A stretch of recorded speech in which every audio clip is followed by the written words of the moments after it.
Today on Drawbli, we're looking at the art of Basin Chen. oh wow, this is incredible. I cannot wait to see more of this. These dark, moody portraits with great angles and facets. I love hard edges in painting. That is kind of my bread and butter.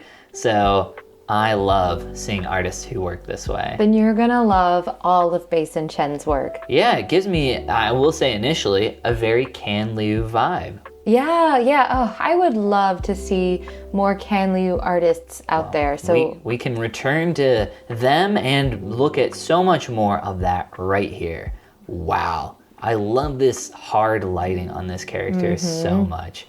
I just have to zoom in and be like, what? How did they do this? Yeah. And when I zoom in every time, I'm like, it's so simple, but from a distance, it's so well done. It's so incredible. I love the lighting too. The management of value here is so expertly done too.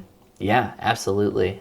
Look at this complicated lighting wrapping around this skirt, I guess? Yeah, it's kind of like Shakespearean garments, kind of slightly modernly reimagined. Yeah, is how I feel. kind of. Those coins must have taken forever to render out individually. Look at all these cool shapes in this fabric, though. Unbelievable. Truly unbelievable stuff here. This is one of my favorite images by this artist by far. Yeah, I can see why. Content-wise, really cool, really fun. I love the way all this food is painted. It looks amazing. And then the fabric, oh my God. Yeah. I love the flute of champagne with a cherry in it. And the fact that we can read all of this, we know what that is, we know what all this is so fun and so cool. Her crown is so fun too. Yeah, this is kind of my favorite, this is where I want my art style to push towards. So if this artist has some tutorials or some, educational content, I'm gonna gobble it all up. So I don't know if they have educational content. I'm gonna get their phone number and call them. But they do have a small smattering of studies that we'll look at towards the end of this video that I think you will like, because repeating those studies could probably teach you a lot. Yeah. I will steal your secrets. Yeah, you probably can. They're posted on the internet. Your secrets that you publicly shared with everyone. This snake is so cool. I know, it reads so the physicalness of a snake. Maybe that man is a snake. I think that is what they are hinting at. At first, I thought maybe he was sitting on its back like a throne. But the more I look at it, I'm I think he's the snake. There's a snake guy. Snake man. Totally. Yeah. We've all been there. We've all met a snake man. And then who doesn't love a jellyfish-inspired painting? Jellyfish art, we have decided, is the best art. But I was just going to say the art style is completely different. Yeah, it is slightly different, but I feel like that's to honor, the jellyfish look. It's almost like a detailed watercolor painting is how it feels to me. Some people do very, very precise watercolors where it's not the flowiness per se, but and then the vibe I'm getting from her skirts is definitely the tentacles and the feel of the jellyfish itself. Yeah, the fabric, it definitely gives that tenderly vibe. I do love that, especially with the blue edge around the trim of the fabric there. Yeah. Very cool. Very well done. Okay, this is back into that kind of hard edge, round brush type stuff. Yeah, I think this is also from their most recent work. Ooh, okay. I reorder the work of the artists we look at sometimes, so it's sometimes sneaky. Across their timeline of creation. So we might snap from old to new and new to old as I see fit. This is not a democracy. Oh. It is a dictatorship of art. An art-tatorship. An art-tatorship. Ooh, I could go for some art-tators right now. That sounds delicious. Oh yeah, I would go for some art-tators. Yeah, these ravens or crows are so cool. Aren't they awesome? I am in love with their art style and the way they use these hard edges. Yeah. I think there's so much to take away from this because it's still so well defined and looks so painterly. Yeah, and it doesn't actually feel digital. Like, I think when you see like a lot of those hard edges like that, it often feels digital, but they've gotten to a place where they can blend so much of that so well, it doesn't feel that way. Precisely. Exactly. This is, I think, from their older work. I can just tell. You know, I know Bason's work now. Okay. Yeah, I just like this one because it's so scary. Yeah, I love the perspective. This massive crab coming to attack these adventurers. I feel like it's just outside of their vision, or they're just now turning. It must have crept up very quietly and is just now looming out of the darkness. This guy has just turned to be able to see the light glinting off of its eye stalks. Notice that this is taking place in a desert. There are cacti around. Oh, there's nowhere to hide. Well, I mean, it's just odd that there's massive crab in the desert of all places. It's a desert crab. It's a desert crab, come on. Of course. And then just to prove that this artist doesn't just do portraits, they can handle some really complex perspective and action. I know, I never doubted it either. Just to prove it, though. Just to prove it to all you naysayers out there.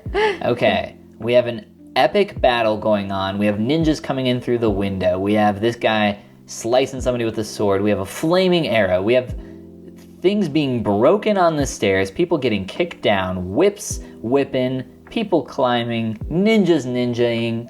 It's all happening here. It's all here. And you can read it all. Like it's some action scenes, you lose it, right? There's so much being communicated that you can't tell. But this one, if you look, it's all right there. You can see it. So these were all included as a single image. I think so many of these could have stood alone as their own to look at. Yeah. But this dog walker is so cool. Do love the design of these dogs. You can see the brush strokes, but they read so well still. Like, I am just such a fan of that. Still very angular, very hard edge. Yeah, this artist is just what I would describe as extremely confident with their brushwork. Yeah. And I think that is such a hallmark of like a very proficient artist is when you can tell that they have a lot of confidence in their work. Very proficient and efficient, I would say, where your stroke economy is the term I often hear thrown around a lot. Yes. Is quite low. Speaking as somebody who's currently in a watercolor class with a lot of beginners, it's you can definitely see the room is full of those of us who are a lot more underconfident in our strokes. Deer in headlights style. That was how today's class felt. Oh, yeah. We were trying to paint daffodils and we were all struggling. We have all been there. Everybody starts somewhere. Yeah. Oh, I love this image. As with anything, I love to tie it back to my one and only game that I've ever played in my life, Overwatch. One and only game. Looks like Juno. Overwatch. It's not the only game you've played, but... It's the only game I play. I don't think Astronaut immediately screams Juno to me. It's the orange little jacket. Okay, fair. Yeah. Fair play. Fair play. I love the way that they did the glass. I was looking at that earlier. I took a material course middle of last year, and one of the materials that it went into detail on was glass. And what I love about materials in general is that there are so many different ways that you can represent them in a painting. And glass in particular, there's like so many different things that you can do, but I feel like simplicity and less often does more with glass. And this is just such a nice way to render this glass. Very few brush strokes, and then what is there speaks to the reflectivity of that material. Exactly. A long-winded way of saying, I like that glass. Yeah, precisely. I thought you might enjoy these almost as studies a little bit to learn a little bit from. They're a little simpler. I love the center one in particular. Yeah. The jacket that's kind of half draped on her shoulder shows a lot of cool edges and folds that are pretty interesting to see how they're rendered. And we're getting into maybe some older work here. Yeah, still amazing though. Much better than you or I could do. That's for certain. Yes, definitely. I love the way this garment on this figure is like draped around her, all those little folds and ribbons. It is so intricate, is how I would describe all these folds. Very, very crazy interactions going on there. I wanted to check out the graphic shapes in the hair up there, which are, they feel almost like antlers. Yeah, it almost looks like there's water floating off of her head. Very cool. Which is awesome. Oh, wow. Okay, this is like a fantastic example, like group of studies, but things that we can pull from as well. Yeah, this is what I was looking forward to showing you. Also, the obligatory cat inclusion. The obligatory cat, Anytime we can include a cat, we gotta. Yeah, we have But to. I thought you might enjoy this. Yeah, I love, especially the sculpt up here, the bust of like Nero, maybe. It kind of looks like Nero. Oh, it kind of does, yeah. But yeah, the way it's broken down for the planes.